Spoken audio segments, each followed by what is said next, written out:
Very good afternoon. Right now మనం central budget ని చూసాం. ఎన్నికల నేపథ్యంలో కూడా సెంట్రల్ బడ్జెట్ చాలా ఆసక్తికరంగా మారింది. మొదటి నుంచి కూడా చాలా ఉత్సుకతను రేకెత్తించింది. సో ఈ నేపథ్యంలో ఇప్పుడు మనకు పియు సెంట్రల్ బడ్జెట్ ని ప్రవేశపెట్టడం జరిగింది. ఈ నేపథ్యంలో ఇందులో హైలైట్స్ ని మనం చూస్తే రైతులను అట్రాక్ట్ చేసే విధంగా చాలా మంచిగా 6,000 అంటే 5 ఎకరాల లోపు ఉన్న రైతులకు 6,000 వరకు సంవత్సరానికి పంట పెట్టుబడి కింద ఇస్తున్నట్లుగా ప్రకటించడం జరిగింది. అలాగే ఉద్యోగులు కూడా మరో వరం ప్రకటించారు. పర్సనల్ వ్యక్తిగత ఆదాయ పన్ను పరిమితిని కూడా పెంచడం జరిగింది. సో ఇలా చాలా కీలకమైన అంశాలు ఉన్నాయి. మనం గెస్టులతో మాట్లాడదాం. వారి అనాలిసిస్ ఏంటి, వారు ఈ బడ్జెట్లో వారి అబ్జర్వేషన్స్ ఏంటో మనం తెలుసుకునే ప్రయత్నం చేద్దాం. మన స్టూడియోలో ఉన్నారు ఫస్ట్ టీఆర్ఎస్ నుంచి మందా జగన్నాథం గారు, మనకు తెలుసు. అలాగే సిఏ లావణ్య గారు అండ్ కోదన్ రెడ్డి గారు కాంగ్రెస్ నుంచి అండ్ బీజేపీ నుంచి మాధవి గారు మన స్టూడియోలో ఉన్నారు. వారితో మాట్లాడదాం. ఫస్ట్ ఆఫ్ ఆల్ లావణ్య గారు, ఈ బడ్జెట్ పై మీ అనాలిసిస్ ఏంటి?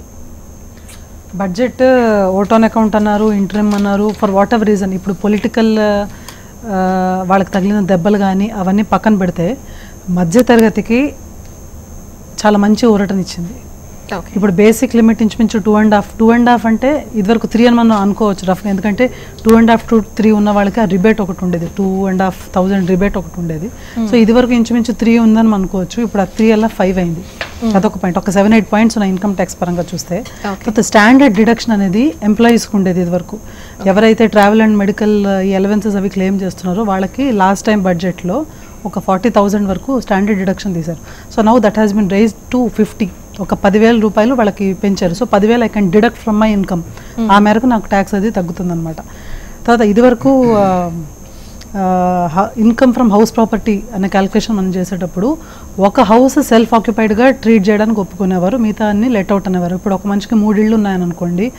సో మిగతా రెండిటి మీద రెంట్ వచ్చినా రాకపోయినా దాని వాల్యూస్ ప్రకారం మున్సిపల్ ఉంటుంది ఒక క్యాలిక్యులేషన్. దాని ప్రకారం నేను క్యాలిక్యులేట్ చేసి ట్యాక్స్ కట్టాలి. ఒక ఇల్లు మాత్రం self occupied property which is a zero income. Self occupied మీద ఇన్ఫాక్ట్ జీరో మైనస్ ఈ ఇంట్రెస్ట్ అది పే చేస్తాం కదా, అది ఉంటుంది. సో సెల్ఫ్ ఆక్యుపైడ్ ప్రాపర్టీ మీద నెగిటివ్ ఇన్కమ్ ఉంటుంది, లెట్ అవుట్ ప్రాపర్టీస్ మీద పాజిటివ్ ఇన్కమ్ ఉంటుంది. అయితే ఇప్పుడు 2 సెల్ఫ్ ఆక్యుపైడ్ ప్రాపర్టీస్ తీసుకోవచ్చు అని చెప్తున్నారు. అంటే ఏంటి, ఇప్పుడు నాకు 4 ఇళ్ళు ఉన్నాయనుకోండి, 2 I can declare to be self occupied. So 2 ఇళ్ల మీద నాకు నెగిటివ్ ఇన్కమ్ ఉంటుంది. Thereby my total income comes down. I'm adding some more negative income. So my positive income comes down. Thereby it is a tax relief to me. So ఇది చాలా పెద్ద ఇది. తర్వాత TDS ఇదివరకు మనం బ్యాంక్లో మనకి డిపాజిట్స్ అవి ఉంటాయి కదా, సో వాళ్ళు టీడీఎస్ కట్ చేస్తూ ఉంటారు బ్యాంకర్స్. చిన్నవాళ్ళకి పెద్దవాళ్ళకి అందరికీ కట్ చేస్తూ ఉంటారు ఇర్రెస్పెక్టివ్ ఆఫ్ ఏజ్. అంటే ఆ సర్టిఫికేట్ అది ఫర్నిష్ చేస్తే తప్ప 15G 15H అలాంటివి ఉన్నాయి. సో ఆ సర్టిఫికేట్స్ ఫర్నిష్ చేస్తే టీడీఎస్ తీయరు. సర్టిఫికేట్స్ ఫర్నిష్ చేయకపోతే 10,000 రూపాయలు ఇంట్రెస్ట్ దాటితే కనుక వాళ్ళందరికీ కూడా టీడీఎస్ డిడక్ట్ చేస్తారు. ఇప్పుడు ఆ 10,000ని దే హ్యావ్ మేడ్ ఇట్ 40,000. ఇప్పుడు ఏమవుతుంది, ఇదివరకు ఒకవేళ 10,000 రూపాయల కన్నా ఎక్కువ ఉన్న వాళ్ళకి టీడీఎస్ డిడక్ట్ చేస్తే వాళ్ళు ట్యాక్స్ బ్రాకెట్లో లేకపోయినా అక్కడ ట్యాక్స్ డిడక్ట్ అయ్యేది. ఇన్కమ్ ట్యాక్స్ రిటర్న్ వేసి డబ్బులు రిఫండ్ రావాలి, అంతవరకు దే హ్యాడ్ టు వెయిట్ అనమాట. ఇప్పుడు ఆ ప్రాబ్లం లేదు. సో 40,000 వరకు there is no TDS at all. అదొక ఇది. TDS on rent. ఇప్పుడు హౌస్ ఓనర్కి నేను రెంట్ పే చేయాలి. రెంట్ పే చేసేటప్పుడు if my rent is more than 15,000 నేను టీడీఎస్ తీయాలి. That is an obligation. TDS తీసేసి నేను మిగతాది డిపాజిట్ చేయాలి. సో ఇప్పుడు అది 15,000 నుంచి, అంటే 15,000 into 12 which is 180 per year. 180 నుంచి దే మేడ్ ఇట్ 240,000. అంటే 20,000 రెంట్ పే చేసే వరకు I need not deduct any TDS for the owner. ఇది ఒక పాజిటివ్ పాయింట్. సో ఆ మేరకు కంప్లైంట్స్ అది తగ్గిపోతుంది కదా, ఆ బ్యాండ్లో ఉన్న వాళ్ళకి హెడేక్ అది తగ్గిపోతుంది. తర్వాత 81లో BA అని ఒక సెక్షన్ ఉంది. ఇదేంటంటే this is for housing projects అనమాట. హౌసింగ్ ప్రాజెక్ట్స్ అందరూ కూడా they have to get registered. ఆ రిజిస్టర్ అయిన ప్రాపర్టీస్కి ఇదివరకు మొన్న క్రైటీరియా ఏంటి, March 19 లోపు రిజిస్టర్ అయిన ప్రాపర్టీస్కి all income during this period is exempt. Any profits made on this housing ఈ డెవలప్మెంట్ ఆ పని నుంచి వచ్చే ఇన్కమ్స్ అన్నీ కూడా దే ఆర్ ఎగ్జెంప్ట్. సో ఇప్పుడు అది ఇంకో 1 year పొడిగించారు. అంటే నెక్స్ట్ మార్చ్ వరకు నా వెంచర్ వెళ్ళినా సరే, if I get registered before next March, if I'm housing developer, దానికి కొన్ని రూల్స్ ఉంటాయి. ఇన్ని SFT, ఇన్ని రెసిడెన్షియల్ హౌసెస్, అదో పెద్ద లిస్ట్ ఉంటుంది. So if you are as per that list, so ఆ బెనిఫిట్ కూడా ఉంది. ఇంకో 1 yearకు you can have it registered without income tax impacting you అనమాట. సో ఇవి మేజర్ పాయింట్స్. సో ఇవన్నీ చూస్తే చాలా బాగుందని చెప్పాలి. ఓకే. ఇప్పుడు చాలా ఇప్పుడు మీరు మార్కెట్లో చూస్తుంటే గత 1 వీక్ 10 డేస్ బట్టి చాలా వేవ్స్ క్రియేట్ అయ్యాయి. అఫ్ కోర్స్ అన్ని పాజిటివ్ వేవ్స్, అందరూ కూడా they had more expectations. Even పొద్దున కూడా markets were on the rise కదా. I'm sure now the markets must have been really flying with happiness. ఇందాక 150 అరౌండ్ 170 పాయింట్స్ మధ్య అది ఇది వరకే ఇచ్చి ఉండాల్సింది. అంటే వాళ్ళు ఇప్పుడు మంచి చేద్దామని అనుకున్నా అందరూ ఎలక్షన్ ఇయర్ అని అంటారు కదా. ఇదేదో 1 or 2 years ముందు ఉంటే ఇంకా పాజిటివ్గా ఉండేదేమో. ప్రాక్టికల్గా చెప్పాలంటే కోట్ల సంపాదించే వాళ్ళు ఎగిరిపోతున్నారు, వాళ్ళని ఏం చేయలేకపోతున్నారు. ఈ 2 లక్షలు 3 లక్షల వాళ్ళని పట్టుకుంటున్నారు, which is very absurd. So ఇప్పుడు కొంత నయం, ఇప్పుడు 5 lakhs అని అన్నారు కదా, 5 lakhs కి మన డిడక్షన్స్ అవన్నీ కూడా యాడ్ అయితే సో అరౌండ్ 8 to 10 lakhs ఉన్న వాళ్ళు కూడా జాగ్రత్తగా ట్యాక్స్ ప్లానింగ్ అనేది చేసుకుంటే they will certainly follow out. పెరగడం వల్ల కూడా ట్యాక్స్ పేయర్స్ సంఖ్య పెరిగే అవకాశం కూడా ఉంది. In fact that was the main idea. ముందు నుంచి వాళ్ళు అనుకుంటుంది ఇప్పుడు మనకి number of people into the tax that they pay, that is total revenue కదా. సో ట్యాక్స్ రేట్ నెమ్మదిగా తగ్గిస్తారు, దానివల్ల బేస్ నెమ్మదిగా వైడెన్ చేసుకుంటే. ఇదివరకు ఎప్పుడో అన్నారు we are non compliant society with respect to taxes అని. సో ఇప్పుడు ఆ కామెంట్ నెమ్మదిగా పోతూ ఉంటుంది. Once more people commit in the tax bracket, అందరూ కట్టండి 5 or 10 ఎంత వీలైతే అంత కట్టండి, but number of people coverage అయితే ఎక్కువైతే బాగుంటుంది. సో ఐడియల్లీ ఇవాళ ఇచ్చిన ప్రపోజిషన్స్ అన్ని కూడా చాలా బాగున్నాయని చెప్పాలి, ఎక్సలెంట్ గా ఉన్నాయి. ఓకే సార్, మీరు చెప్పండి మందా జగనన్న గారు, ఈ బడ్జెట్ పై మీ అబ్జర్వేషన్స్ ఏంటి, మీ కామెంట్? ఇది మామూలుగా లేదా యాజ్ ఎ పొలిటీషియన్ లేదా పొలిటికల్ కోణంలో చూస్తే ఇది ఎక్స్పెక్టెడ్ బడ్జెట్. ఇది యాక్చువల్లీ ఇందాక లావణ్య గారు అన్నట్టు మిడిల్ క్లాస్ ఫ్యామిలీ వాళ్ళకి బాగా రిలీఫ్గా ఉంది, తర్వాత రైతులకు వీళ్ళకు కూడా రిలీఫ్గా ఉందని చెప్పి భావించలేదు. ఇప్పుడు ఒక్కటి అర్థం కాలేదు, నేను చాలా బడ్జెట్ చూసాను కానీ whether it is vote on account or interim budget looks like ఏమే. ఇప్పుడు బడ్జెట్లో 3 ఉంటాయి సాధారణంగా, రెగ్యులర్ బడ్జెట్, ఇంటీరియర్ బడ్జెట్, తర్వాత లేదా ఓటాన్ అకౌంట్. ఏ గవర్నమెంట్కైనా లేదా ఎప్పుడైనా కానీ అడిషనల్ డిమాండ్స్ ఆఫ్ గ్రాంట్స్ కూడా పెట్టడానికి అధికారం ఉంటుంది, రాజ్యాంగం మనకి ఇచ్చిన పరిధి. ఇప్పుడు ఇవన్నీ సోప్స్ ఇచ్చారు కదా ఈనాడు, ఇవన్నిటి లేదా గతంలో మొన్న ఒక 15 రోజుల కిందట ఎండైనా ఆ సెషన్లో పెట్టినా కానీ సరిపోయేది. కానీ ఇప్పుడు ఏమవుతుందంటే ఇప్పుడు ఇవన్నీ నాంచి వస్తాయి అని చెప్పేది. Almost perfectly it is a election motivated budget. So it is not vote on account as per my experience. It's not vote on account, it would have been called ఏదో ఇంటరిమ్ బడ్జెట్. ఒకవేళ regular బడ్జెట్కి ఆస్కారం లేదు నైతికంగా వీళ్ళకు, ఏ government అయినా కానీ లేదా ఆఖరి బడ్జెట్ సెషన్లో ఉన్నప్పుడు they cannot go for a full fledged budget because వాళ్ళ టెన్యూర్ అయిపోతుంది. ఇప్పుడు 31st March దాకా వీ హ్యావ్ ఆల్రెడీ ఓటెడ్ పార్లమెంట్లో, కాబట్టి 31st March దాకా చేసే పనులకు అది అడిషనల్ గ్రాంట్స్ ఆఫ్ డిమాండ్ అని అంటుంది. ఆ పద్ధతిలో పోవాలి. ఇప్పుడు ఏదో స్కీమ్స్ 2 December నుంచి అమలు చేస్తామన్నారు, ఏదో రైతులు ఇది తర్వాత వీటన్నిటిని కూడా. సో అది దాదాపు సాధారణంగా అది ప్రపోజ్ చేస్తూ వాటిని అడిషనల్ గ్రాంట్స్ మాకు కావాలి డిపార్ట్మెంట్ వైజ్ అని చూపించాలి. అది చూపించకుండా ఇప్పుడు ఏం చేశారంటే డిసెంబర్ నుంచి ఇంప్లిమెంట్ చేస్తామని చెప్పడం దాంట్లో లేదండి. ఇది ఒక విధంగా చూస్తారంటే రెగ్యులర్ బడ్జెట్ ఖాతాలోకి పోతుంది. ఇది ఇప్పుడు ఈనాడు ఇప్పుడు ఇచ్చినవన్నీ వీటన్నిటిని కూడా లేదా ఇప్పుడు రైతులకు తీసుకుంటారంటే 6,000 2 ఎకరాలకు ఇచ్చినాం. ఆల్రెడీ తెలంగాణ గవర్నమెంట్లో ఇక్కడ మేము 6,000 రూపాయలకు 1 ఎకరాకి ఇస్తున్నాం, irrespective of the land holding. Whether ఈ has 1 acre 2 acres 5 acres 10 acres అయినా కానీ ఇర్రెస్పెక్టివ్ ల్యాండ్ హోల్డింగ్ ఇస్తున్నాం మేము. అది బాగా హెల్ప్ చేసింది. మొన్న జరిగిన అసెంబ్లీ ఎన్నికలు ఈ ప్రభావం చూసినాకనే వీళ్ళు మొగ్గడం జరిగింది. గతంలో ప్రధానమంత్రి గారు వీళ్ళంతా కూడా లేదా వీటన్నిటికీ ఆ విధంగా రుణమాఫీ చేస్తే లేదా ఇటువంటి ఇన్సెంటివ్ ఇస్తే భారం పడుతుంది, ఎకానమీ దెబ్బతింటుందని కామెంట్ చేసిన వాళ్ళు. So ultimately they have yielded to a scheme where రైతులు బాగా బెనిఫిట్ అవుతున్నారు అని చెప్పేసి దీనికి మాత్రం వాళ్ళు ఈల్డ్ అయినట్టుగా కనిపిస్తూ ఉంది. రెండో అంశం ఏంటంటే ఈనాడు వాళ్ళు చెప్పినది ఆల్మోస్ట్ వాళ్ళు వింటూ ఉంటే దాదాపు నేను ఈ బడ్జెట్ స్పీచ్ మామూలుగా అయితే 1.5 గంటల కానీ ఎక్కువ కాదు, కానీ ఈరోజు 2 hours తీసుకున్నాను. అంటే more than regular budget speech కానీ ఎక్కువ ఇది. ఆల్మోస్ట్ ఆల్ దీన్ని రెగ్యులర్ బడ్జెట్ లాగే ఇది చేసినాం. ఏమైతే ఏంది కానీ లేదా ఇది టెక్నికాలిటీస్ ఉన్నా మనం బై కన్వెన్షన్స్ వెళ్తూ ఉంటాం పార్లమెంట్లో కానీ అసెంబ్లీలో కానీ. టెక్నికల్లీ ఈ విధంగా ఉండకూడదు బడ్జెట్ నిజంగా చెప్పాలంటే. వాళ్ళు ఇంటర్వ్యూ బడ్జెట్ పెట్టకుండా కానీ ఇంత పెద్దగా ఉండదు. ఓట్ ఆన్ అకౌంట్ ఓన్లీ ఖర్చులు చూపించాలి. Very clearly it says a vote on account only deals with the expenditure side of the government budget while an interim budget is a complete set of account including both expenditure and receipt akin to a full budget అని చెప్పేసి ఇప్పుడు దీన్ని చూసిన దాన్ని బట్టి చూస్తారంటే almost all full budget లాగానే ఉంది. కాబట్టి ఏమైతే ఇది మధ్యతరగతి వాళ్ళకు తర్వాత లేదా అనార్గనైజ్ సెక్టర్కు తర్వాత సీనియర్ సిటిజన్స్కు వీళ్ళంతా బాగా రిలీఫ్ ఇచ్చారు. ఇవన్నీ కూడా సీనియర్ సిటిజన్స్కి 5 lakhs నుంచి 6.5 lakhs దాకా ఇవ్వడం అంటే తర్వాత స్టాండర్డ్ డిడక్షను 50,000 చేయడము, 40,000 50,000 దాకా చేయడము, ఈ విధంగా జిఎస్టీ వీటన్నిటి చాలా విషయాలు చెప్పడం జరిగింది. అదే అన్నింటిలో కూడా ఏంటంటే ఇది పాపులర్ ఎలక్షన్ మోటివేటెడ్ బడ్జెట్, ఇది only to the people towards them. ఈ మధ్యకాలం చూసాము రిపోర్ట్స్ చూస్తూ ఉంటేనంటే there is a negative between for the BJP అని వస్తాం. BJP and allies they are falling short by 75 or 60 seats, they are falling short by to form government on their own అన్నప్పుడు దీని లేదా వీళ్ళు మొన్నేంది 10% చేశారు రిజర్వేషన్స్. గుడ్ మూవ్ చెప్పుకోవాల్సిందే. Because there was a always shouting at only ఎస్సీలు ఎస్టీలకే వస్తాయని మాకు రావట్లేదు అని చెప్పేసి. హూవర్ ఈస్ దట్ మేము కూడా అప్పుడు చెప్పేవాళ్ళం, ఈవెన్ అగ్రవర్ణాలు కానీ అదర్ క్యాస్ట్లో కానీ బీద వాళ్ళు ఎవరైనా ఉంటారంటే వాళ్ళకి రిజర్వేషన్ ఉంటే మంచిదని చెప్పారు. అదొకటి. ఇది ఎలక్షన్ మోటివేటెడే లాస్ట్ టైం చేసింది, ఇది కూడా ఎలక్షన్ మోటివేటెడే. ఏమైతే కానీ ఓవరాల్గా లేదా ఒక మంచి బడ్జెట్గానే అనిపిస్తూ ఉంది.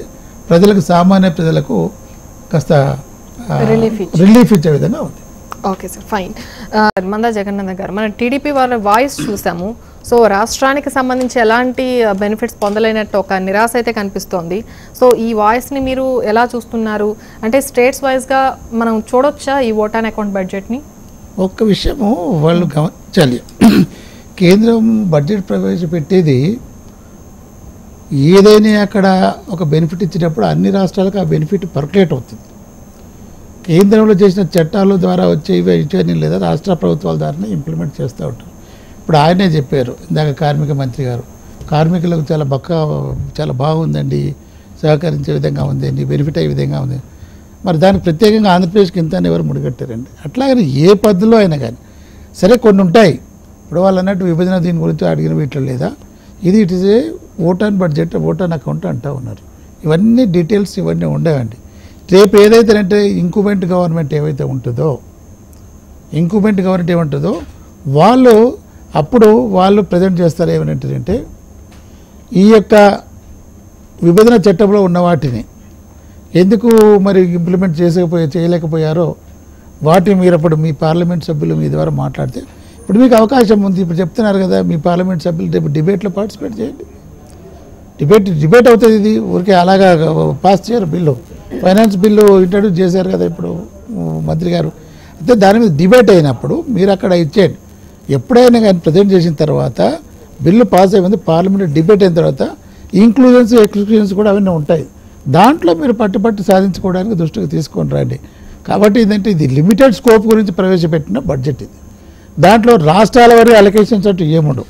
సో ఇన్స్టిట్యూషన్స్ ఉన్నాయనుకోండి, సపోజ్ ఎయిమ్స్ లాంటివో లేకపోతే నేషనల్ ఇన్స్టిట్యూషన్ వాటికి మెన్షన్ చేస్తూ ఉంటారు. చాలా మటుకు ఆంధ్రప్రదేశ్లో ఇచ్చారు. ఇప్పుడు ఇక్కడ మాకు తెలంగాణకి ఇంతదాకా ఎయిమ్స్ ఇస్తామన్నది ఇంకా క్లారిటీ రానేలేదు, ఇస్తామంటున్నాం. కానీ వాటిని ఇటువంటి బడ్జెట్లో పెట్టారు. ఆ దృష్టి మరి మాట్లాడిన మంత్రులు మామూలు వ్యక్తులు కాదు, వాళ్ళు దృష్టిలో పెట్టుకోవాలి. కేవలం ఏంటంటే ఈనాడు వాళ్ళు వ్యతిరేకంగా ఉన్నారు కాబట్టి వ్యతిరేక ధోరణితో మాట్లాడతారు. రేపు వాళ్ళు కూడా ఎన్నికలు ఉన్నాయి. ఇదంతా ఇప్పుడు ఏం మాట్లాడినా కానీ వాళ్ళు రేపు ఎన్నికలు దృష్టిలో పెట్టుకొని ఒక పక్క మంత్రి గారు కార్మికులకు బాగానే ఉంది, మిడిల్ క్లాస్కి బాగానే ఉంది మాట్లాడితేనే మళ్ళీ మా రాష్ట్రం గురించి ఏం మెన్షన్ చేయడం అని ఇంకా సహజంగా ఇటువంటి బడ్జెట్లు రూపొందించారు వాటిని. అది మా అనుభవం దీర్ఘకాలిక పార్లమెంటేరియన్ లైఫ్లో మా అనుభవం అది. వాటిని మీరు మెన్షన్ చేయొచ్చు రేపు డిబేట్ జరిపేటప్పుడు లేదా దాంట్లో మీకు అనుకూలంగా ఉంటే నిజం అనిపిస్తారంటే తప్పకుండా మంత్రి గారు ఏవైతే రిప్లై ఇస్తారో దీనికి ఇచ్చినప్పుడు వాళ్ళు చెప్తారన్నమాట, ఏదో మీకు ఇది అడిగారు కదా దీనికి ఇది శాంక్షన్ చేస్తున్నాం. అన్ని రాష్ట్రాల మంత్రులు మాట్లాడతారు. వాటిని బట్టి మీ సమర్థతని బట్టి మీరు సాధించుకునే శక్తిని బట్టేసి కొన్నిటి ఇస్తూ ఉంటారు. అంతేగాని ఇప్పుడున్న ఈ బడ్జెట్లో ఇది చిన్న బడ్జెట్ ఇది అందుకని ఇందాక చెప్పా, ఇప్పుడు చెప్పిన దాంట్లో క్లారిటీ లేదండి అని చెప్పేది. ఓటు అయినాక అనుకుంటుంటే ఆల్మోస్ట్ ఆల్ రెగ్యులర్ బడ్జెట్ కంటే ఎక్కువ టైం తీసుకున్నారు ప్రజెంటేషన్ చూసి, కానీ రిసిప్ట్స్ చెప్పలేదు. అదొకటే డిఫరెన్స్ ఇక్కడ. మామూలు రెగ్యులర్ బడ్జెట్ అయితే రిసిప్ట్స్ అంటే ఎక్స్పెండిచర్ చూపిస్తారు, ట్యాక్స్ చూపిస్తుంటారు, ఏ విధంగా దేని అవన్నీ ఏమి లేవు కదా, ఎక్స్పెండిచర్ చూపించారు ఇక్కడ. వాళ్ళు ఏం చేయదలుచుకున్నా వాళ్ళ కార్యక్రమం చెప్పారు. కాబట్టి ఏంటంటే ఇప్పుడు దాంట్లో రాష్ట్రాలకు అలొకేట్ చేసి చెప్పేంత అవకాశం ఉండదు. అది వాళ్ళు దృష్టిలో పెట్టుకొని మాట్లాడితే బాగుంటుంది. కాబట్టి వాళ్ళకు పొలిటికల్ కంపల్షన్ ఇప్పుడు అక్కడ ఆ రాష్ట్రంలో ఏంటంటే బీజేపీతో విడిపడి పోరాటం చేస్తున్నారు. కాబట్టి అందులో ఈరోజు అందరు నల్ల చొక్కాలు వేసుకొని నిరసన దినంగా వాళ్ళు భావించేస్తున్నారు. కాబట్టి తప్పదు, కాబట్టి అలా మాట్లాడి ఉంటారు. Okay sir, right. మనం చూస్తున్నాం సెన్సెక్స్ నిఫ్టీ చాలా ఫాస్ట్గా దూసుకెళ్తున్నాయి. కేంద్ర బడ్జెట్ ఈ రెండింటిని కూడా బాగా ఎఫెక్ట్ చేసినట్లు చెప్పాలి. సెన్సెక్స్ 509 పాయింట్ల లాభంతో దూసుకెళ్తోంది. నిఫ్టీ 147 పాయింట్ల లాభంతో ట్రేడ్ అవుతున్న విషయాన్ని మనం గమనించవచ్చు. రైట్, కోదండ రెడ్డి గారు, మీరు చూసారు బడ్జెట్ని, ఎలా ఫీల్ అవుతున్నారు సార్? చూడమ్మా, ఇందులో ప్రధానంగా వ్యవసాయము, రైతు, వ్యవసాయ కూలీ విషయానికి వస్తే 2014లో మోదీ గారు చాలా ప్రధానంగా రైతాంగానికి ఒక భరోసా ఇచ్చారు. మినిమం సపోర్ట్ ప్రైస్ విషయంలో పెట్టుబడి కంటే ఇంకా 50% ఎక్కువ కలిపి మేము ఇస్తామని చెప్పి, అది 5 సంవత్సరాలు ఎక్కడ కూడా minimum support price fixation committee ఎక్కడ కూడా భరోసా ఇవ్వలేదు. ఇది ఎట్లా ఉందంటే పండుగ అయిపోయిన తర్వాత ఇల్లు అలుక్కున్నట్టుగా ఉంది. 5 సంవత్సరాలు అయిపోయింది, ఇప్పుడు కొత్తగా అది ప్రకటించారు మళ్ళీ ఇప్పుడు ఫినాన్స్ మినిస్టర్ గారు. రెండవది, ఇది ప్రధానమైన అంశం. మీరు 6,000 రూపాయలు ప్రతి సంవత్సరానికి ఇచ్చినా, లేకపోతే టీఆర్ఎస్ ప్రభుత్వం 4,000 నుంచి 5,000 రూపాయలు ఎకరానికి ఇచ్చినా, మినిమం సపోర్ట్ ప్రైసు పెట్టుబడి కంటే ఆదాయపరంగా ఉండడానికి వ్యవసాయానికి అది చాలా ముఖ్యమైన అంశం. దాన్ని ఎవరు కూడా గ్రహించి మాట్లాడటం లేదు. రెండవది, ఈ 6,000 రూపాయలు ప్రకటించింది ఈ 5 ఎకరాల లోపు ఉన్న వాళ్ళకి. ఇది కూడా ఎగ్జాంపుల్. 5 ఎకరాలు అన్నారు, 5 ఎకరాల లోపు ఉన్న వాళ్ళకి 1 ఎకరానికి వరి ఒక 30 క్వింటాళ్ళు దిగుబడి వస్తుంది. 30 క్వింటాల్ అంటే మేము ఛత్తీస్గఢ్లో 2,500 పర్ క్వింటాల్ మేము కొంటున్నాం, మేము ప్రొక్యూర్మెంట్ చేస్తున్నాం.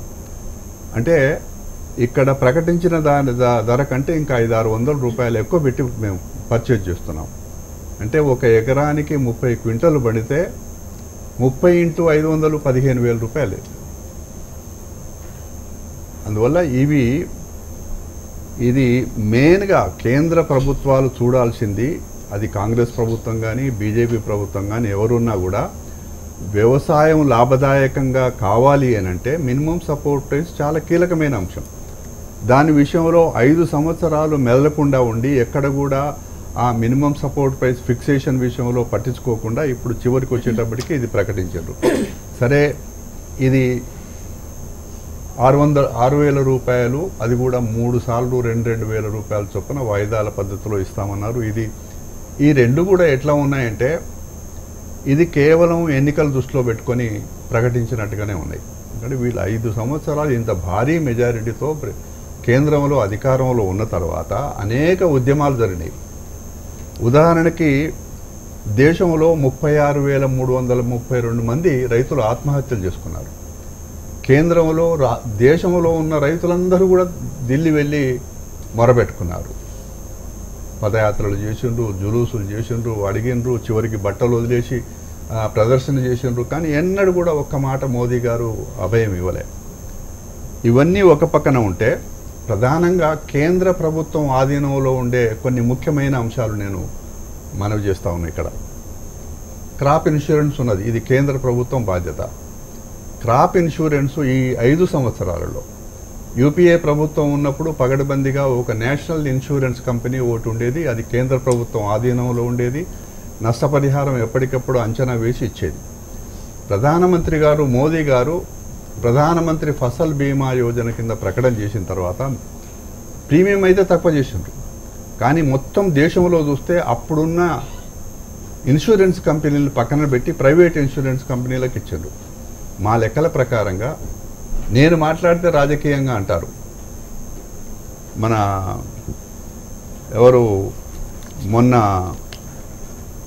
సాయినాథ్ గారు మాట్లాడారు, మహారాష్ట్రలో ఒక్క పంట అంచనా వేస్తే 9,000 కోట్ల రూపాయల డబ్బు కంపెనీలకు చేరింది కానీ రైతాంగానికి చేరలేదు చెప్పి. ఇప్పుడు మొత్తం ఈ 5 సంవత్సరాల క్రాప్ ఇన్సూరెన్సు విషయానికి వస్తే రైతుకు లాభం జరగలేదు, ఇన్సూరెన్స్ కంపెనీలకి మాత్రం బాగా లాభమైంది. అది ఒక అంచనా చూస్తే 1,25,000 కోట్ల రూపాయలు. మేము అన్నాం కూడా ఇది రఫేల్ కంటే పెద్ద కుంభకోణంగా అందరూ ఎక్స్పర్ట్స్ మాట్లాడుతున్నారు. మేమంటే రాజకీయంగా మాట్లాడుతున్నామంటారు. ఇకపోతే నోటుబందీ అయినప్పుడు నేను ప్రత్యక్షంగా రైతాంగాన్ని తీసుకెళ్ళి ఎప్పుడైతే సీజన్ అది ఖరీఫ్ కానీ రబీలో కానీ ధాన్యం కానీ మొక్కజొన్నలు కానీ ఇతరత్ర పంటలు కొనుగోలు చేసినప్పుడు ప్రొక్యూర్మెంట్ చేసినప్పుడు ఆ డబ్బంతా కూడా బ్యాంకులలో నేరుగా వెళ్తుంది రైతు ఖాతాకి. దాని తర్వాత రైతు ఫర్టిలైజర్ కొంటాడు, విత్తనాలు కొంటాడు, ట్రాక్టరు కిరాయిలు అవసరం ఉంటాయి. ఇవన్నీ కూడా పెట్టుబడి కింద అవసరం ఉంటే బ్యాంకుకు వెళితే తన ఖాతాలో ₹1,00,000 తన ధాన్యం పైసలు ఉంటే 5,000 రూపాయలు 6,000 రూపాయలు ఈ విధంగా 10 సార్లు తిప్పించారు. నేను స్వయంగా రిజర్వ్ బ్యాంకు డైరెక్టర్ గారి దగ్గరికి వెళ్ళిన, ఇక్కడ ఏమండి వీళ్ళు ఇబ్బంది పడుతున్నారు, ఇంతవరకు వాళ్ళ డబ్బు వాళ్ళు ఇవ్వడానికి ఇబ్బంది పడుతున్నారంటే వాస్తవమే అని చెప్పి ఒప్పుకున్నారు కూడా.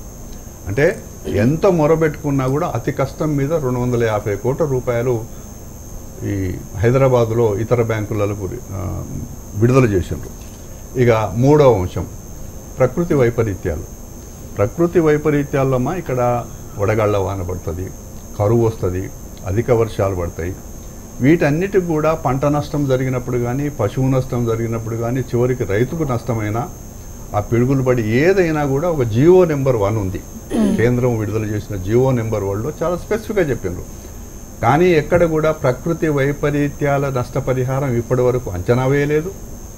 ఇక్కడ టీఆర్ఎస్ ప్రభుత్వం, అక్కడ కేంద్రంలో ఎన్డీఏ ప్రభుత్వం, ఇద్దరు కూడా రెవెన్యూ అగ్రికల్చర్ డిపార్ట్మెంట్ వాళ్ళు వెంటనే నష్టపరిహారాన్ని అంచనా వేయాలి, టీం రావాలి, చూడాలి, డబ్బులు ఇవ్వాలి. ఈ కేంద్రానికి సంబంధించిన మినిమం సపోర్ట్ ప్రైస్ కానీ, క్రాప్ ఇన్సూరెన్స్ కానీ, బ్యాంకులో డబ్బు విషయంలో కానీ, ప్రకృతి వైపరీత్యాల నష్టపరిహారం విషయంలో కానీ వీటన్నిటిని కూడా 5 సంవత్సరాలు పక్కన పెట్టి, రాష్ట్రంలో కూడా అదే పరిస్థితి. రాష్ట్రం బాధ్యత కూడా ఉంది ఇక్కడ. కొంత మేరకు రాష్ట్ర ప్రభుత్వం భరిస్తుంది, కేంద్ర ప్రభుత్వం భరిస్తుంది. ఇవన్నీ కూడా వేల కోట్ల రూపాయలు ఇవ్వకుండా చివరికి ఎన్నికలు వచ్చేటప్పటికి అడ్వాన్స్ ఎన్నికలు అయినాయి కదా టీఆర్ఎస్ ప్రభుత్వం పార్టీకి. అప్పుడేమో వీళ్ళు హడావిడిగా ఒక 4,000 రూపాయలు అనౌన్స్మెంట్ చేసి వాళ్ళు సీట్లు దండుకున్నారు. రేపు పార్లమెంట్ ఎన్నికలు ఉన్నాయి కాబట్టి ఈరోజు బడ్జెట్లో ప్రధానంగా ఇది నిజంగా ఎవరిని మనం దగా చేస్తున్నాం, ఎవరిని మోసం చేస్తున్నాం. 5 ఏళ్ళు మీ పైన బాధ్యత పెట్టుకొని మీరు అనౌన్స్మెంట్ చేసిందే, మీరు ప్రకటించిన కార్యక్రమాలే ఇంత లోటుపాట్లు జరుగుతూ ఉంటే మీరు మెదలకుండా ఊరుకొని ఇప్పుడు ఎన్నికలప్పుడు ఈ పార్లమెంటును ఒక ఆధారంగా తీసుకొని ఇవి ఎట్లా ఉన్నాయంటే ఇది నిజంగా 5 సంవత్సరాలు మీరు చేసిన కార్యక్రమాలలో మీరెక్కడ కూడా మీ బాధ్యత వహించలే. ఇంకా నేను అంకెలు చెప్తా తర్వాత రెండో దఫా వచ్చినప్పుడు. ఈ ఎన్డీఏ గవర్నమెంట్ వచ్చిన తర్వాత ఎగుమతులు చాలా తక్కువ, దిగుమతులు అయితే విస్తారంగా చేసుకున్నారు. దిగుమతులు ధాన్యం చేసుకున్నారు, గోధుమలు చేసుకున్నారు, చక్కెర చేసుకున్నారు, నూనె చేసుకున్నారు. ఇంత విపరీతంగా భారతదేశ చరిత్రలో దిగుమతులు చేసుకున్న సందర్భాలు లేవు. నేను రెండో దఫా వచ్చినప్పుడు నేను అంకెలు చెప్తా. కానీ ఏదేమైనా కూడా నేను ఇందాక మనవి చేసినట్టుగా 5 సంవత్సరాలు మెదలకుండా ఉండి పండుగ అయిపోయింది, అంత అయిపోయింది. ఇప్పుడు ఇల్లు అలుక్కుందామనే పద్ధతిలో ఈ పార్లమెంటును ఉపయోగించుకున్నారు, ఈ బడ్జెట్ను ఉపయోగించుకున్నారు తప్పిస్తే రైతులకు మేలు జరగాలనే అభిప్రాయం ఆనాడు ప్రధానమంత్రి గారు చెప్పిన మాట ఎక్కడ కూడా నిలబెట్టుకోలేదు. ఓకే సార్, నెక్స్ట్ అసలు బడ్జెట్ గురించి బీజేపీ తరఫున మీరు పాజిటివ్గానే రియాక్ట్ అవుతారు. బట్ స్టిల్ ప్రతిపక్షాల నుంచి టీఆర్ఎస్ నుంచి కాంగ్రెస్ నుంచి కూడా వస్తున్న ఈ కామెంట్స్ పై మీరేమంటారు? ఒకటండి, అంటే ఇవాళ ఆబ్వియస్లీ పొలిటికల్ పార్టీస్ అన్నాక అది బాగుంది అని ఏ పొలిటికల్ పార్టీ అందుట్లో ఎలక్షన్స్కి ముందు ఇంకా కొన్ని నెలల్లో మనం ఎలక్షన్స్కి వెళ్తాం అన్నకు ముందు వాళ్ళు బాగుంది అని ఒప్పుకుంటారని నేనైతే అనుకోను. ఒకటి కానీ మనం వాస్తవంగా చూస్తే ఈ budget it is direct to home budget, అంటే ప్రతి ఇంటిని ప్రతి హౌస్ హోల్డ్ని టచ్ చేసే బడ్జెట్. ఇవాళ ఈ వచ్చిన బడ్జెట్ ఏ హౌస్ హోల్డ్ లబ్ధి పొందదో మీరు చెప్పండి, ప్రతి హౌస్ హోల్డ్ లబ్ధి పొందుతుంది. అండ్ ఇవాళ ఈ బడ్జెట్ అన్ని సెక్టర్స్ని కవర్ చేసింది, అన్ని సెక్షన్స్ ఆఫ్ పీపుల్ని కవర్ చేసిందని మనం చాలా క్లియర్గా చెప్పుకోవచ్చు. ఇందాక లావణ్య గారు చెప్పినట్టు అంటే ఏ రకంగా అంటే ఇవాళ అగ్రికల్చర్ సెక్టర్ మనం చూసుకున్నా సరే, ఇవాళ అగ్రికల్చర్ సెక్టర్లో మీరు చూసుకుంటే ఇవాళ 6,000 అంటే ఒక ఫార్మర్కి ఇందాక కోదండరెడ్డి గారు ఒక మాట అన్నారు అంటే ఎంఎస్పి పెంచలేదండి. ఎంఎస్పి అనేది పెంచడం జరిగింది ఆల్రెడీ, ఏదో ఇప్పుడు ఎలక్షన్స్కి ముందు కాదు, ఎప్పుడో ఆల్రెడీ ఎంఎస్పి పెంచడం జరిగింది. ఒక 22 క్రాప్స్కి ఎంఎస్పి పెంచడం జరిగింది. అయితే డెఫినెట్గా కొన్నిసార్లు ఏంటంటే రాష్ట్ర ప్రభుత్వాలు కూడా కొన్నిటికి ఆల్రెడీ కేంద్రం పెంచిన ఎంఎస్పీలు కాకుండా ఇక్కడ ఏదన్నా ఉంటే డెఫినెట్గా వీళ్ళు బోనస్ ఇచ్చుకోవచ్చు, బోనస్ ఇచ్చుకుని చేయొచ్చు, లేకపోతే మార్కెట్ ఇంటర్వెన్షన్ ఫండ్ పెట్టుకుని చేయొచ్చు. అది ఏమాత్రం ఇక్కడ చేయలే.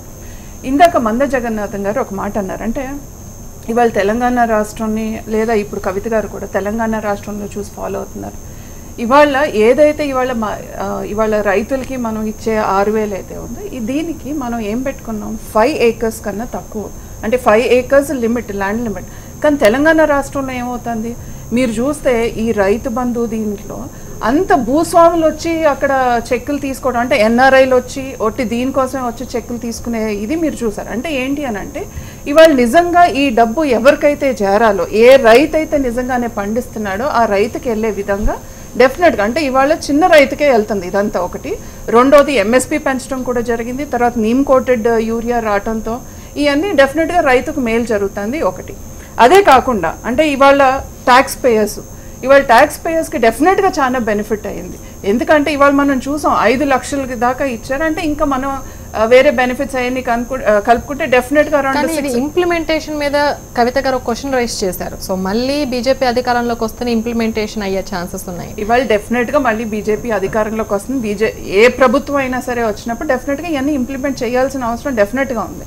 సో డెఫినెట్గా బీజేపీ అధికారంలోకి వస్తుంది. ఇవాళ టీడీపీ వాళ్ళు ఇందాక మాట్లాడితే ఏమన్నారంటే ఒక పక్కన ఇది బాగుంది అంటానే మళ్ళీ ఇంకో పక్కన ఏమంటున్నారంటే ఇది ఏదో ఎలక్షన్ కోసం తీసుకొచ్చింది. అంటే వాళ్ళు ఏ మాట అంటే ఆ మాట మాట్లాడడానికి ఒక్కసారి వాళ్ళు ఆలోచించుకుంటే బాగుంటుంది. అంటే ఇవాళ ఈ బడ్జెట్ వీళ్ళు కనుక ప్రతిదీ ఎలక్షన్ కోసమే అని చూసుకుని ఉంటే ఇప్పుడు దాకా అంటే ఉత్తరప్రదేశ్ ఎలక్షన్స్కి ముందు వచ్చే బడ్జెట్ కూడా ఏమన్నారంటే ఇప్పుడు ఈ వచ్చే బడ్జెట్ ఆ ఎలక్షన్కి వస్తుంది అని.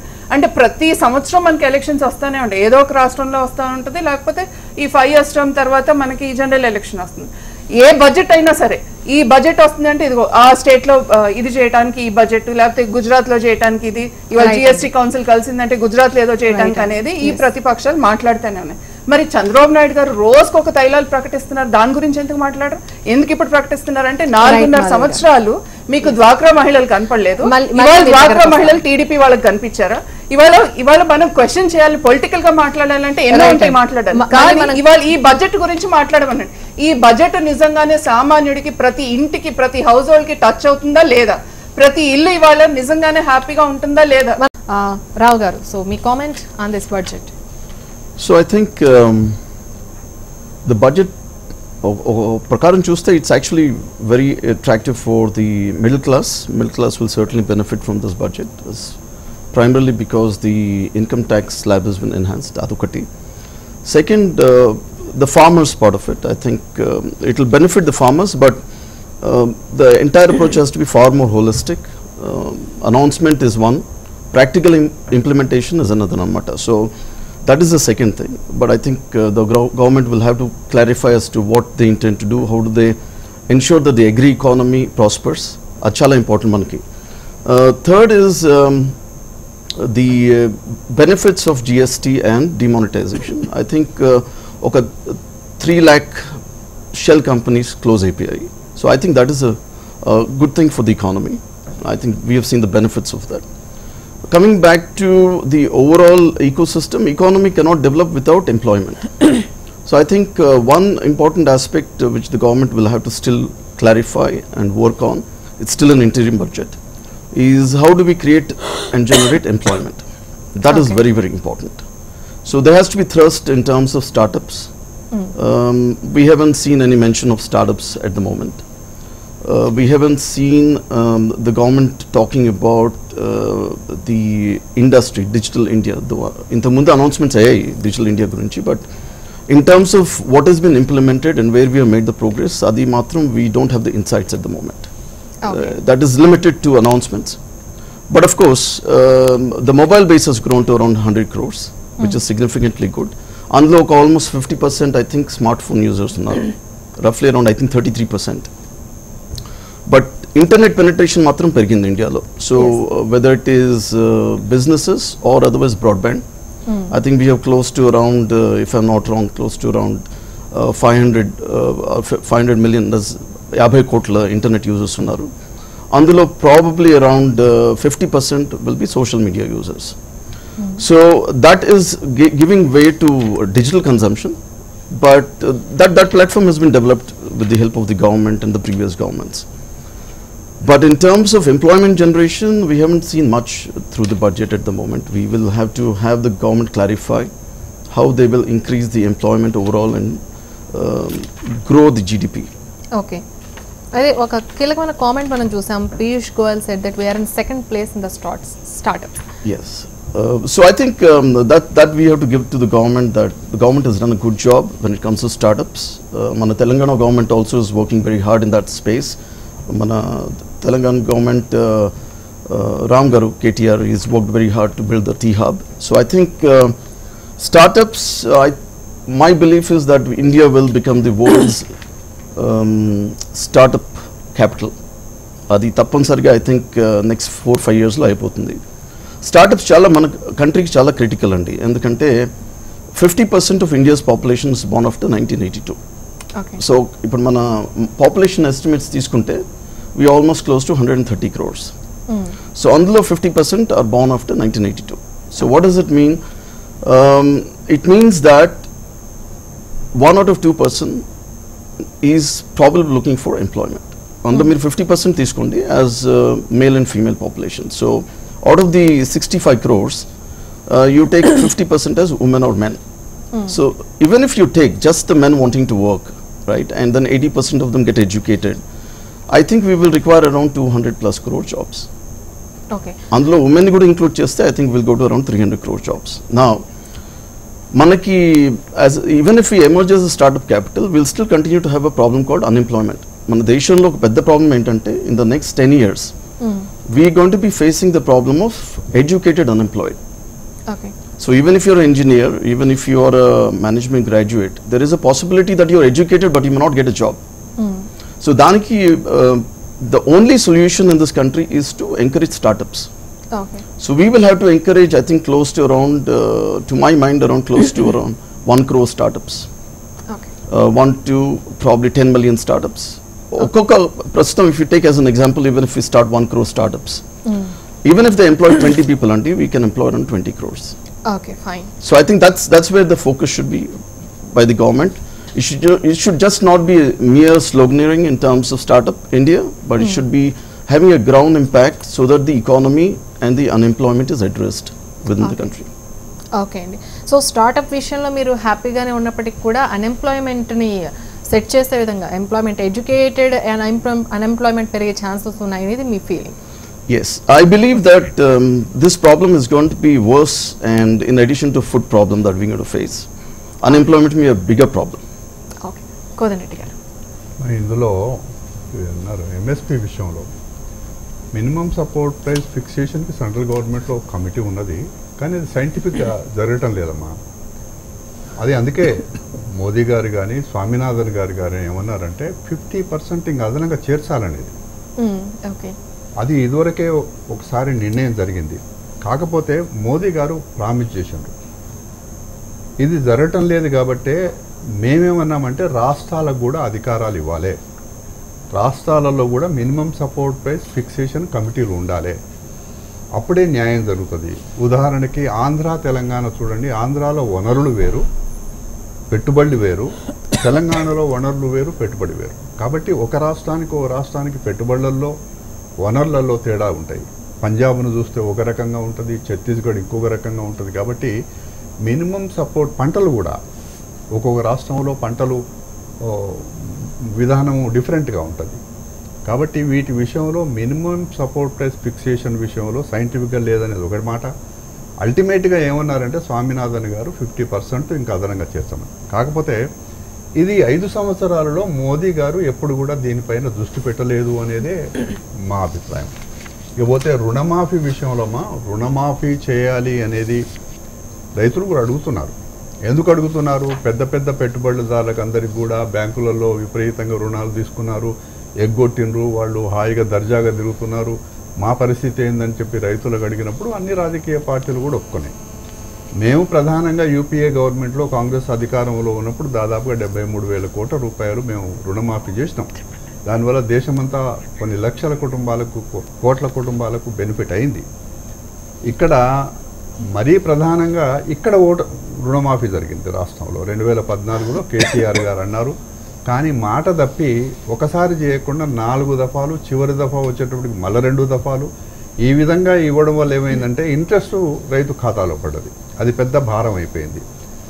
రెండవది మొన్న ఈ మధ్యన ఎన్నికలు జరిగిన మధ్యప్రదేశ్ కానీ, ఛత్తీస్గఢ్ కానీ, రాజస్థాన్లో కానీ, మధ్యప్రదేశ్లో రుణమాఫీ మేము ఎన్నికల మేనిఫెస్టో పెట్టినాం, బాహాటంగానే చెప్పినాం.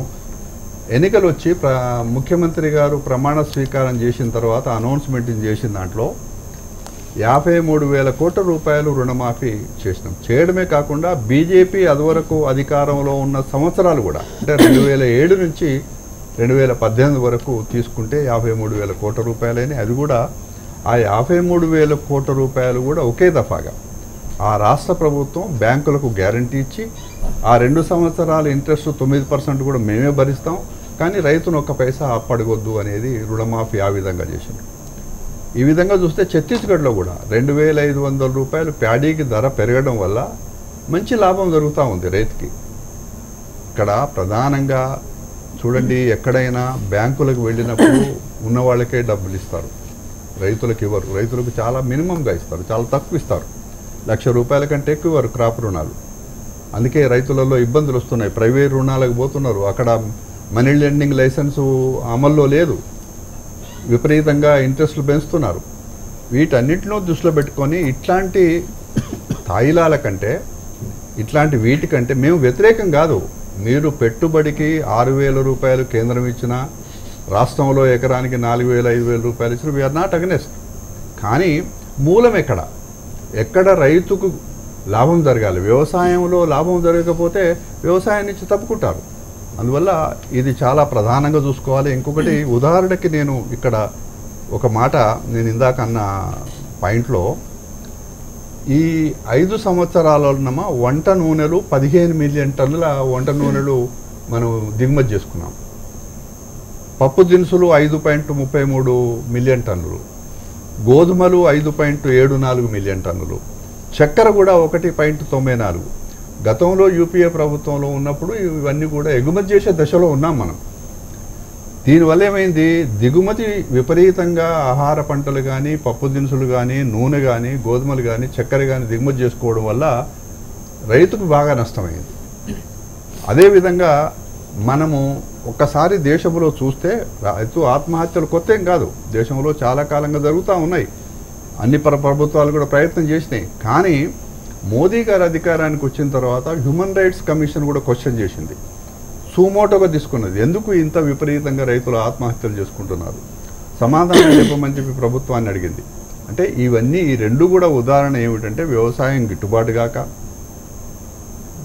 వాళ్ళకి లాభాలు రాక ఆత్మహత్యలు చేసుకోవడం, బ్యాంకులకు వెళ్తే డబ్బు రాకపోవడం, ఇవన్నీ కూడి వ్యవసాయం బాగా ఇబ్బందులు పడ్డది. అందుకే ఇప్పుడు ఈ మోదీ గారు ఈరోజు పార్లమెంట్లో చూస్తే, నేను వచ్చేటప్పుడు ఒక 2 నిమిషాలు పార్లమెంట్లో చూసిన, అదేదో పెద్ద విజయం సాధించినట్టుగా బల్లలు జరుస్తున్నారు.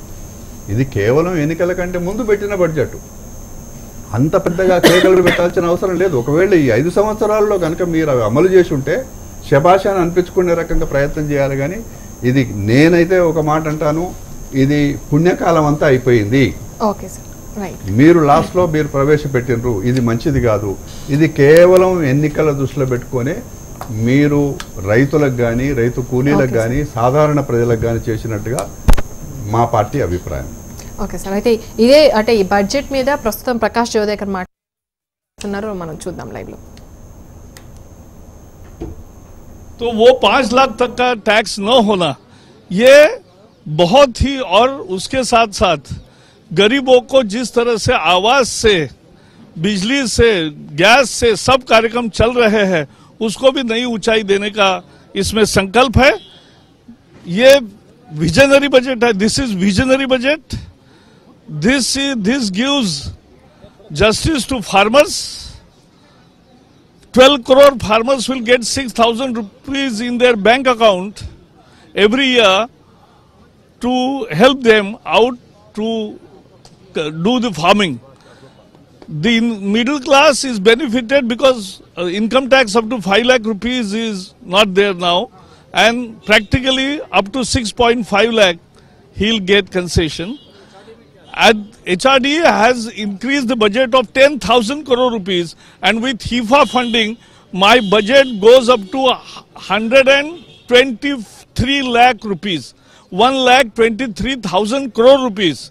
That is the tremendous increase in HRD budget also. So overall this is very progressive, dynamic, historic, and giving justice to all sections of society. Scheduled caste, scheduled tribe, Jawan, Kisan, Mazdoor, Garib, everybody is covered, Madhyam Varga. So this is what has happened, and it's very, very good budget. The whole country has appreciated it. ये लोग अलग अलग भाषा में कहेंगे, लेकिन ये देखो, देश को अच्छा बनाने के लिए मोदी जी की विजन होती है. केवल चुनाव के नजरिए से वो बजट नहीं पेश करते, लेकिन ये विपक्ष के लिए, क्योंकि उनकी बोलती बंद हो गई और इसलिए उनको ये सर्जिकल स्ट्राइक जैसा लगेगा. ऐतिहासिक बजट, जय जवान जय किसान जय विज्ञान का नारा देने वाला देश आज किसान की आय के समर्थन में सरकार को अपनी खड़े होता देखता है. विज्ञान का समर्थन, डिजिटल इंडिया का संकल्प लिए प्रधानमंत्री जी सरकार में आए. आज डिजिटल इंडिया को और सशक्त करने का बजट है. किसान के साथ साथ जवान के संरक्षण में डिफेंस का बजट 3 लाख करोड़ तक पहुंचाने वाला एक ऐतिहासिक निर्णय प्रधानमंत्री ने लिया. तो आज तो अगर आप भाजपाई से नहीं, किसी आम नागरिक से पूछे हाउ इज द जोश, तो वो कहेगा हाय सर.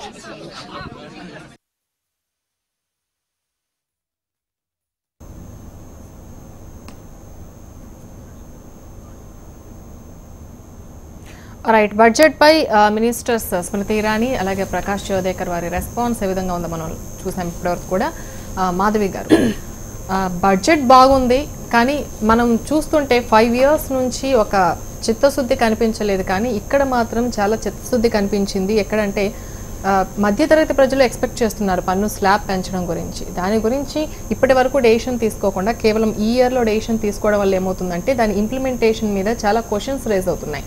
మీకు నమ్మకం ఉండొచ్చు బీజేపీకి, బట్ మిగతా అంటే ప్రజలకు కావచ్చు, మధ్యతరగతి ప్రజలకు కావచ్చు, ఒకవేళ ఇంప్లిమెంటేషన్ ఏంటని ఒక సందేహం. ఇంకొకటి, మన కోదండ రెడ్డి గారు అడిగినట్లు ఎంఎస్పీ ప్రవేశపెట్టినప్పటికీ కూడా అది చిత్తశుద్ధిగా అమలు అవ్వలేదు అనేది కోదండ రెడ్డి గారు క్వశ్చన్ చేశారు. ఒకటండి, అంటే ఇవాళ రైతుల గురించి మాట్లాడుతున్నప్పుడు ప్రతి ఒక్కరు అనేది ఫస్ట్ స్వామినాథన్ గురించి మాట్లాడతారు. ఆ కమిటీ ఇచ్చిన ఒక రిపోర్టు, స్వామినాథన్ కమిటీ నుంచి వచ్చిన రిపోర్టు ఒక్కొక్క ఎంఎస్పీ గురించి ఇవ్వలేదండి, చాలా వాటి మీద ఇచ్చారు.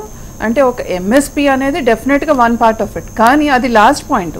ఆయన ఇచ్చిన చాలా ఉన్నాయి. అంటే ఏంటి అని అంటే ముందు రైతుకి ఒక భరోసా ఇవ్వాలి. ఆ భరోసా ఏంటి? ఫసల్ బీమా. ఏదన్నా నీ పంట ఏమన్నా అయిపోతే ఏంటి పరిస్థితి అనేదానికి, అందుకనే ఫసల్ బీమా యోజన అనేది తీసుకొచ్చారు. ఇవాళ ఇక్కడ రాష్ట్ర ప్రభుత్వం అంటే కేంద్ర ప్రభుత్వం తన వాటా తను చెల్లించి రైతుకి ఫసల్ బీమా దీంట్లో కేంద్ర ప్రభుత్వం కట్టినా, ఈ రాష్ట్ర ప్రభుత్వం కట్ల ఇక్కడ. దాని గురించి అని వాళ్ళు బీజేపీ ఇక్కడ ఈ తెలంగాణ శాఖ బీజేపీ మేము ధర్నాలు చేసి ఇవన్నీ చేసినాక తర్వాత వీళ్ళు కట్టడం ఇవన్నీ జరిగింది. సరే, అదొక ఎత్తు. అయితే అంటే ఫసల్ బీమా ఒకటి. తర్వాత అట్ ద సేమ్ టైం ఇవాళ కేంద్ర ప్రభుత్వం అన్నది ఏంటి అని అంటే, స్వామినాథన్ కమిటీ గారు ఇచ్చిన దాంట్లో ఇవాళ ఇన్పుట్ కాస్ట్ ఏదైతే ఇవాళ మనం పెట్టుబడి ఉందో ఆ పెట్టుబడి కూడా మనం తగ్గించుకోవాల్సిన అవసరం ఉంది. ఇవాళ డెఫినెట్గా ఎంఎస్పీ పెంచుకోవాలి, డబుల్ రావాలి. ఇవాళ ఎవరైతే పెట్టుబడి పెట్టారో దానికి డబుల్ ఇన్కమ్ వాళ్ళకి రావాలి, ఫార్మర్స్కి అనేది, రైతులకి అనేది. డెఫినెట్గా బీజేపీ కూడా ఇవాళ కేంద్రంలో కూడా నరేంద్ర మోదీ గారు చెప్పింది అదే, డెఫినెట్గా ఫార్మర్స్కి డబుల్ ఇన్కమ్ వచ్చేటట్టు మేము చేస్తాం అనేది. అయితే దీనికి ఇవాళ కొన్ని రిఫార్మ్స్ తీసుకొచ్చాం, ఆ రిఫార్మ్స్తో కొంత పర్ఫార్మెన్స్ చేస్తున్నాం కాబట్టి ఇవాళ ట్రాన్స్ఫార్మ్ అవుతుంది, డెఫినెట్గా ట్రాన్స్ఫార్మ్ అవుతుంది. ఎందుకనంటే ఒక్కొక్కటి మేము చేసుకుంటూ వచ్చాం. ఇవాళ ఇప్పుడు దాకా కాంగ్రెస్ ప్రభుత్వం ఉన్నప్పుడు ఎందుకు ఆ ఎరువులు అందించలేకపోయారు? ఇవాళ నీమ్ కోటెడ్ యూరియా ఇచ్చేపాటికి ఇవాళ ఎక్కడన్నా క్యూలు చూస్తున్నారా? మొన్న మధ్యప్రదేశ్ గురించి మాట్లాడారు. ఇదే మధ్యప్రదేశ్లో మళ్ళీ ఎందుకు అక్కడ క్యూల నుంచి ఉన్నారు? ఎప్పుడైతే వీళ్ళు ఎలక్ట్ అయ్యారో అన్ని చోట్ల మాఫీ చేసేసాం అన్నారు కదా. మరి ఇంకా మధ్యప్రదేశ్లో కూడా ఏమన్నారు రాహుల్ గాంధీ గారు? ఇమ్మీడియట్గా ఫస్ట్ మేము చేసేది అదే అన్నారు. ఇంతవరకు అంటే సంతకం పెట్టారు కానీ నిజంగానే రైతులకి రుణమాఫీ జరిగిందా లేదా అన్నది ఒకసారి కనుక్కొని తెలుస్తుంది. రెండోది పంజాబ్ లో కూడా మీరు చూడండి, ఇప్పుడు దాకా పంజాబ్ లో మీకు ఇంకా రైతు రుణమాఫీ కాలేదు. కర్ణాటక ఏమని చెప్పారు, ఇవాళ రైతు రుణమాఫీ కర్ణాటకలో కూడా శాంతం అమలు కాలేదు. అంటే నేను అనేది ఏంటంటే ఇవాళ డెఫినెట్గా ఇవాళ బడ్జెట్ ఎలక్షన్కు ముందు వచ్చింది అని అంటే డెఫినెట్గా ఏ పొలిటికల్ పార్టీ అంటే, ఎందుకంటే డెఫినెట్గా వాళ్ళు they are fighting against BJP. అందుకని అందరూ కలిసి వాళ్ళకి ఆ స్టేట్స్లో ఎనిమీస్ అయినా సరే, అక్కడ వెస్ట్ బెంగాల్లో ఒకే స్టేజ్ మీద 23 మంది ఉన్నా కూడా ఒక్కొక్క రాష్ట్రంలో వాళ్ళేమో అక్కడేమి వాళ్ళతో కలిసి ఎక్కడ పోటీ చేయట్లా, ఆ రాష్ట్రాల్లోనేమో విడిగా పోటీ చేస్తున్నారు. మళ్ళీ కేంద్రానికి వచ్చేప్పటికి మేమందరం ఒకటి ఓ మహాగఠబంధన్ అని చెప్పి వచ్చారు. సరే వస్తే వచ్చారు, నేను కాదని అట్లా. పొలిటికల్ పార్టీస్ ఎవరైనా ఎవరితో అయినా వాళ్ళు పొత్తులు పెట్టుకోవచ్చు, దాన్ని ఎవరు మనం తప్పు పట్టాం. కానీ నేను అనేది ఏంటంటే ఇవాళ రిఫార్మ్స్ ఒక్కొక్కటి మనం తీసుకుంటా వచ్చాం. డెఫినెట్గా ఎంఎస్పీలు పెంచుకున్నాం, తర్వాత వాళ్ళకి ఫసల్ బీమా ఇచ్చాం, ఇట్లా ఎరువులు అందుబాటులోకి తీసుకొచ్చాం, ఇలా ప్రతిదీ చేసుకుంటా వచ్చాం. కాబట్టి ఇవాళ రైతులకి వాళ్ళకి ఇంకా మేలు జరిగే విధంగా ఇవాళ సాయిల్ హెల్త్ కార్డ్స్ ఎందుకు వచ్చింది, రైతుల కోసం కాదా? ఒక నిమిషం నన్ను కంప్లీట్ చేయనివ్వండి. వారు ఎవరు మాట్లాడేటప్పుడు నేను ఎక్కడ ఇంటర్వ్యూ అవ్వాలా, నన్ను కంప్లీట్ చేయాలి. నేను ఆవిడకే చెప్తున్నా, నేను మాట్లాడినా కంప్లీట్ చేస్తాను, డెఫినెట్ గా వారు మాట్లాడతారు. అయితే ఇవాళ soil health cards, soil health cards ఎవరి కోసం తీసుకొచ్చింది, ఆ రైతు అక్కడ ఏం వెయ్యాలి ఏంటి అనేది. ఇవాళ ఎన్నో హెల్ప్ సెంటర్స్ తీసుకొచ్చారు. అంటే నువ్వు ఫోన్ చేస్తే అక్కడ ఏంటి అనేది ఇవాళ వచ్చి అక్కడ సాయిల్ హెల్త్ కార్డ్ కానివ్వండి, వచ్చి సాయిల్ పరీక్ష చేయటం కానివ్వండి, ఏదేస్తే బాగుంటుంది, ఏదైతే ఎంత దిగుబడి వస్తుంది అన్ని అంత డీటెయిల్గా ఇస్తున్నప్పుడు అంటే కిసాన్ వికాస్ కేంద్రాలు ఇవన్నీ చాలా తీసుకురావడం జరిగింది.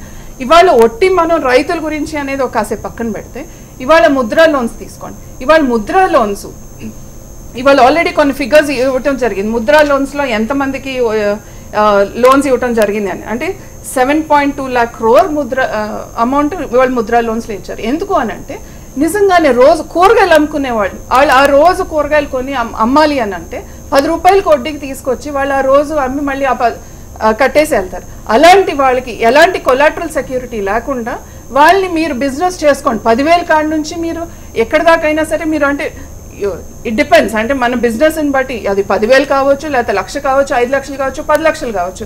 అంటే మీకు మీ కాళ్ళ మీద నిలబడటానికి ఒక కొలాటరల్ సెక్యూరిటీ లేకుండా ఇవాళ తీసుకొచ్చారంటే ఎవరి కోసం తీసుకొచ్చారు? ఇట్లా చాలా ఇవాళ బేటీ బచావ్ బేటీ పడావ్ అన్నారు. అంటే దేనికి? ఇవాళ ఒక అమ్మాయి పుట్టిందంటే మొన్నటిదాకా ఏంటి, ఒక అమ్మాయి పుడితే భారం అనేది ప్రతి ఒక్కరు అనుకో, అలాంటిది ఒక అమ్మాయి పుడితే భారం కాదు అనేది ఇవాళ మనకి స్కీమ్స్ తీసుకొచ్చారు. నెల చేసుకుంటే అమ్మాయి చదువుకి ఇవాళ మనం మాట్లాడితే ఇక్కడ షాదీ ముబారక్, కళ్యాణ లక్ష్మి మాట్లాడతాం, అంటే అమ్మాయి పెళ్లి గురించే మాట్లాడతాం. కానీ అమ్మాయి చదువుకునే టైంలో తన చదువు కోసం ఏంటి అనేది, తన ఫండ్స్ ఎలా అనేది ఇవాళ డెఫినెట్ గా ఇవాళ కేంద్ర ప్రభుత్వం తీసుకొచ్చిన పథకాల్లో ఉన్నాయి. మాధవి గారు ప్లీజ్ అండి. ఇప్పుడు